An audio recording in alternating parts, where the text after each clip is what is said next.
Hello guys, nagigisa ako ng pechay.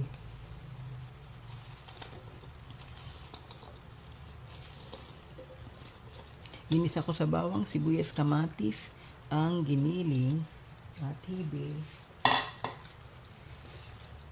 Saka nilagyan ko ng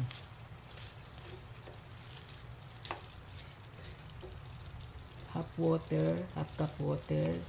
Nilagyan ng seasoning ng pepper, salt, at seasoning. Ayan guys.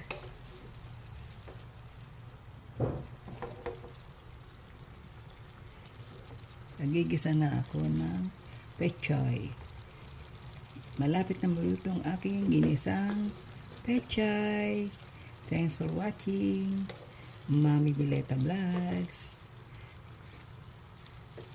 Please follow my page. Please